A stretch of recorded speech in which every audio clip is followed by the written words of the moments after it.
Hello mga kalahi, so meron pa akong video dito doon sa pumunta kami sa Winwo Temple. At eto nga ito yung entrance niya no, napakaganda, napakalawak. Ayan, so napakaganda po talaga sa loob mga kalahi. Eto sa taas, ayan siya. So, yung sinabi ko sa unang video, 100 steps po yung akitin natin, hagdan, bago natin marating yung tuktok. So, ganun nga sa buhay din natin, no? Walang easy access, walang easy sa mga goals or pangarap natin. So, kailangan natin magsikap, magtiyaga, at syempre, samahan natin ng dasal. Ayan, so bago natin marating yung tuktok. Ayan, so eto nga siya temple, no, ng Taiwanese dito sa Nanto, Taiwan. And napakaganda po yung lugar nito mga kalahi. And kakaiba po dito yung kulay ng kanidang temple kulay green. So katulad po ng mga puno. Ayan, refreshing po talaga at sikat po 'to siya sa mga locals na mga nagpupunta dito kasi Instagrammable po yung view niya. Lalo-lalo lalo na yung kulay niya. Ayan. O kapag gabi or sunset time, ay napakaganda po talaga ng tingnan. Ang dami-dami dito ang mga nagpo-post sa Instagram nila, no? Sa IG.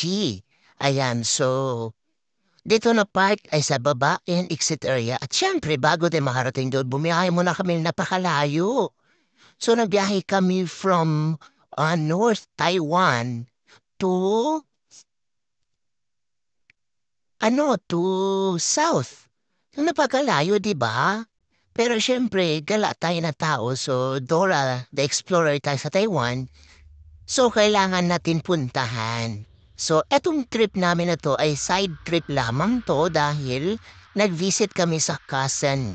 So, meron kaming dinisit sa lugar na 'to, 1 hour galing dito sa temple. At siyempre, para din makapag-vlog na tayo dahil content creator na tayo, so kailangan natin mag-side trip 'no, para walang sayang. Ang ating isang araw na labas sa bahay. Ayan, so ang ganda din ng weather today, walang ulan, kaya enjoy na makapag-vlog. At siyempre tiisin natin yung init, wala yan basta. Tiyagaan lang talaga 'no, makakuha ng video, makakuha ng gandang view. So, ganun yung buhay natin 'no, bilang content creator. So, tayo na nagsisimula pa lamang, huwag tayong susuko. So, tuloy lang kung ano yung gusto natin. So, kung love natin take ng video, hala sige. Kung gusto niyo kung passion niyong gumala, hala sige. So, sa akin kasi, talagang dati pa, kahit hindi pa uso yung reels, ay gumagala na po talaga ako kahit saan. So, literal po talagang gala, no? Gala po talaga ako. So, yan, bagay din sa akin kasi sobrang gala. O, diba? Thank you.